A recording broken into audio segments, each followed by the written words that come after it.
Chazal tell us concerning the days of Sfirat HaOmer after Hag Pesach till Lag BaOmer, these are days of mourning.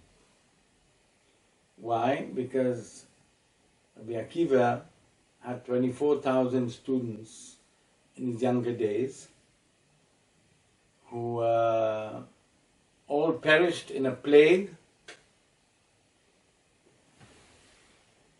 during these weeks of Sfirat HaOmer till Lag BaOmer.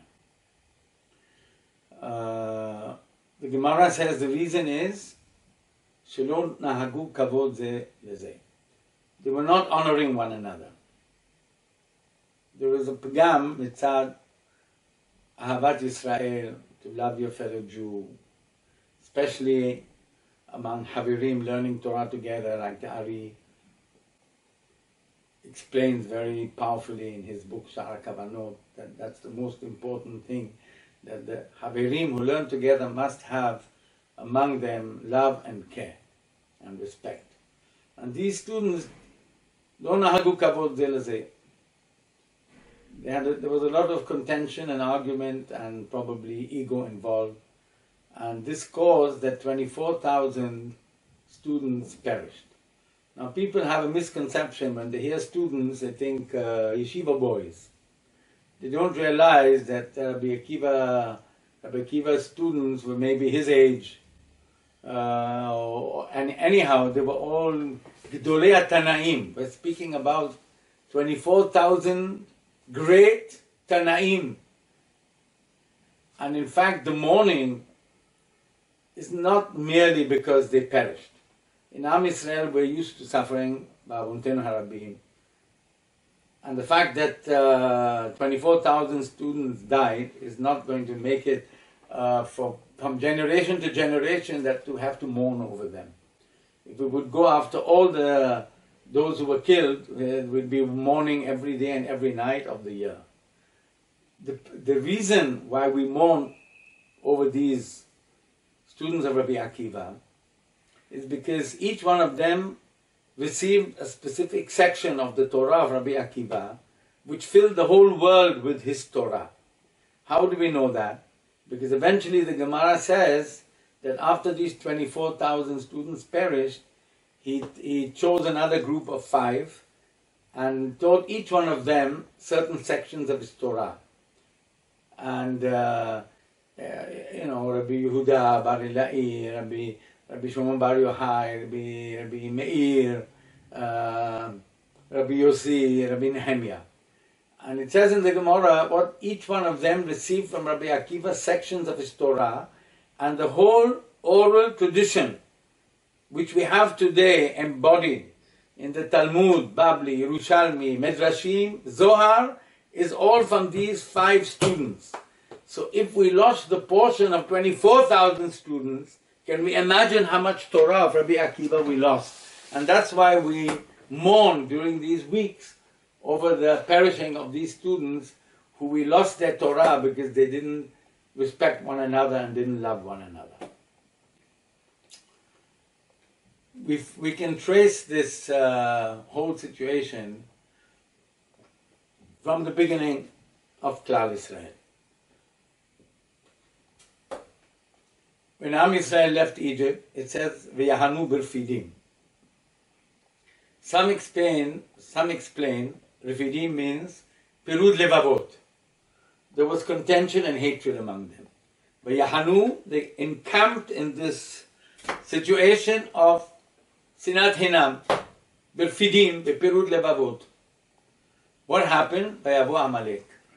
Whenever there's a lack of unity in Am Yisrael, there's hatred among Jews, lack of honor for our brethren, the outcome is it empowers Amalek to Hamas.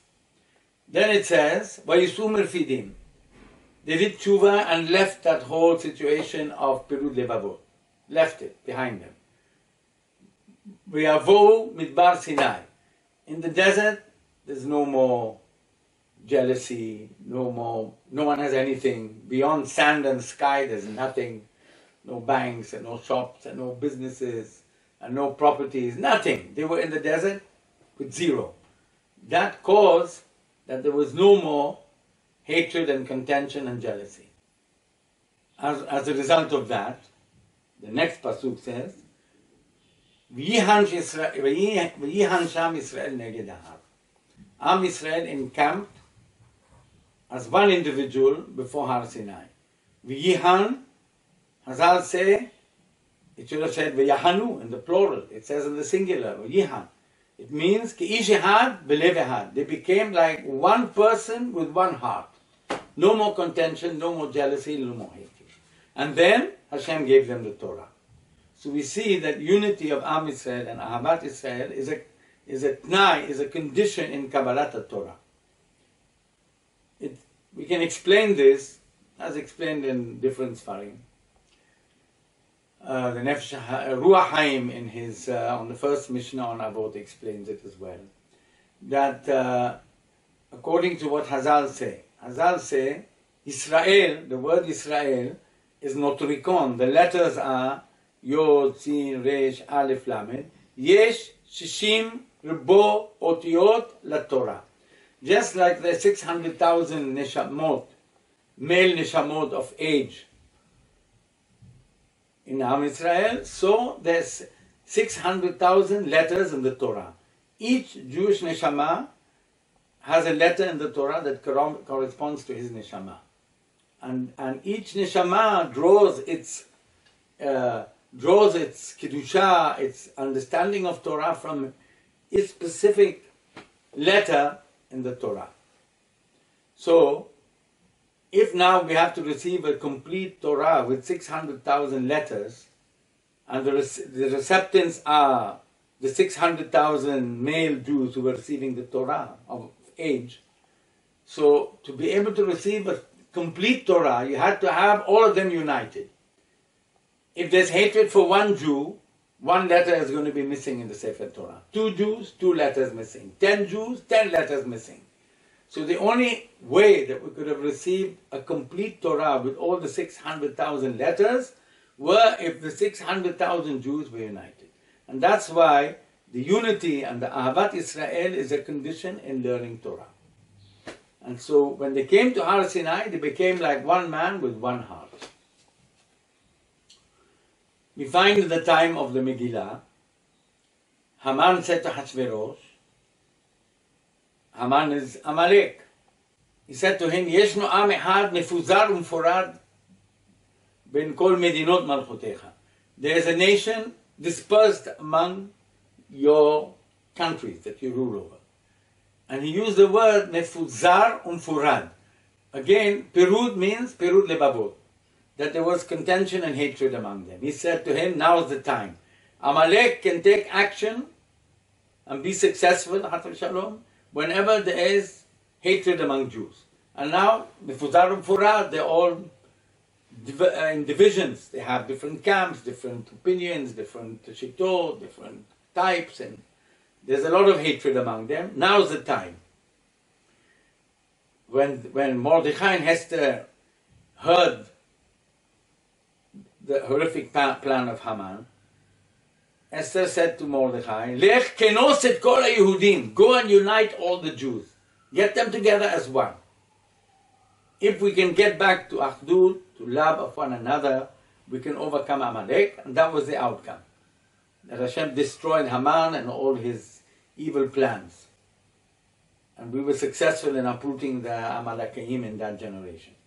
So it all is depending on love and respect of the Jewish people, one to the other. And the outcome, just by in the desert, where Yahanu Birfidim, when they had Machloket, Amalek came, and when they left the Machloket, V'yihan Sham Yisrael neged Ahar, and they received the Torah. So also, at the time of Mordechai and Esther, Kimu v'kiblu alehem, the outcome of the success of the unity was again Kabbalat Torah. So the Medrash Tanhuma says, why did they need to receive Torah twice? And the Medrash answers that when they received the Torah at the time at Har Sinai, they said, Naaseh v'nishma, meaning we accept the Torah unconditionally. Whatever is written in it, we'll take it. We'll find out later. We'll learn and find out later. In the meantime, we're accepting it. Which shows total trust in Hashem. As Hazal say, that Hashem was so impressed with the answer, Naaseh v'nishma, that he said, Mi gila razeh lebanai, who taught the secret to my children that that only angels know, meaning angels who have no Yetzer Hara can commit themselves to anything Hashem wants and hear about it later. But human beings with the Yetzer Hara, they can't commit up front and then find out what is wanted. But here they behaved like angels and trusted in Hashem and accepted the Torah unconditionally. So this, the Medrash Tanhuma says, the Torah they accepted at Har Sinai was the written Torah, Torah Shebichtav. Hashem offered them, he said, would you like to take my Torah? He showed them the Chumash. They said, lovely, we like it. A nice small little book with vowels and tunes, we sing it, read it, very nice, we like it. We'll take it. Then I said, no, Hashem said to them, just a minute, it's a package deal. You want the Torah Shebichtav? There's the Torah Shebe'al Peh. So they said, what's that? Hashem said, showed them a Daf Gemara. They said, no way, we're not interested in this. It's too much for us, too heavy. The Medrash is in Medrash Tanhuma, Parashat Noach, at great length. That they saw that the oral tradition is without end, deep and difficult, and you have to devote your whole life, night and day. Kill yourself over it. Only someone who will kill himself over it will get to know it. He has to sweat out the very milk he drank from his mother when he was a baby. All the way back to the core of his existence, to sweat out in his learning. Too much, too difficult, they didn't want it. So Hashem lifted up the mountain, because the Gemara asked their question. First it says, they said, Naaseh v'nishma. They took it willingly, unconditionally. Then it says that he lifted up the mountain and threatened them like a barrel. Or you're going to take the Torah, I'm going to kill you. Throw the mountain on you. So they accepted the Torah unwillingly. Mikan lemoda'a rabba leoraita. That means if Hashem comes at any stage and says, look, you're not keeping my Torah, we're going to tell him, I'm sorry, you forced us. We didn't take it willingly. You threatened us. Anyhow, they accepted the oral tradition as well from the very beginning, but not willingly. What changed at the time of Mordechai and Esther? Why did they need a new Kabbalah? Because now they received even the oral tradition with simha, with happiness on them and their children after them to the end of days. Again we see that everything revolves around the concept of Ahavat Israel, love of Jews, friendship, togetherness. 600,000 neshamot linked together with the 600,000 letters of the Torah. Then it's a perfect Torah. We could ask, what changed? Why at the time of Mordechai and Esther did Klal Israel receive even the oral tradition, which was so difficult and so obligating, which they didn't want to receive at Har Sinai? They were facing Hashem and speaking to Hashem. The answer is that circumstances changed. As long as we were in the desert at the highest level of Lo Nitna Torah El Ochle Hamman, the greatest ever generation was the generation of the wilderness, when they were eating bread from heaven with no worries, no problems, learning Torah from the mouth of Moshe, who learned and was taught from the mouth of God. This was the most ideal ever situation. Then we came to Eretz Israel. We had all the advantages of the Holy Land. Even the air of Eretz Israel opens up one's mind to learn. We had prophets. We had the great Hachamim. We had the Beit HaMikdash. We had the Kohanim and the Avodah, all the services, the sacrifices. We're on the highest spiritual level that we can imagine. We didn't lack anything. But the moment the temple was destroyed, and we went to the first Galut in Bavel Parasu Madai, where the whole story of Haman unraveled, by then we lost everything. We had nothing. We're in the Galut, our very existence as Jews is threatened in exile. What did we discover? We have only one thing. In place of Eretz Israel and the holiness of Eretz Israel and the prophets and the Hakamim and the Bet HaMikdash and the Korbanot, what we have is a Daf Gemara. That's all that's left for us. And that's what keeps us alive till this very day. Wherever you have Jews, communities, where they have learning Torah, Talmud Torah, Yeshiva Ktana, Yeshiva Gdola, Kolelim, communities based on the study of Torah, you have continuity. And wherever you have nice big synagogues and how you say, very educated rabbis who would say, give nice speeches, assimilation. Without a Daf Gemara, there's no future for Am Israel. And this is what Mordechai and Esther saw, and all the Jewish nation united behind them. They received the Torah now willingly, the Torah Shebe'al Peh, knowing that only a Daf Gemara is going to save us from now on, that we have ahead of us 2,000 years of exile. Now we get back to the story of the students of Rabbi Akiva. Just during these days, that are days for preparation for Kabbalat Torah on Hag Shavuot. One of the Tamim, like the Chinuch writes, of us counting the Omer every day, is like looking towards Kabbalat Torah. That's what we're hoping for, to get to Kabbalat Torah. So now you want Kabbalat Torah, there's only one way, Ahavat Israel. If we don't get this level of Ahavat Israel, the Torah will have no shaykhut with us. And that's why this great punishment befell the students of Rabbi Akiva, and we lost 24,000 portions of the Torah of Rabbi Akiva. A whole oral tradition today which we are crazy about and love and spend life over. Day and night of our lives, and the Gdolei Israel in all the generations, totally immersed in Torah Shebe'al Peh, is the portion of 5 of the students of Rabbi Akiva, which was left over. But the 24,000 portions that were lost, and they were lost because of the lack of Ahavat Israel. So in these days, we have to strengthen the Ahavat Israel more and more, and each Jew must accommodate his fellow Jew, and be positive and helpful, and have no jealousy, and no contention, and no arguments. Unfortunately, today we're going through this horrific epidemic, the Corona epidemic. Thousands of Jews alone have perished all over the world.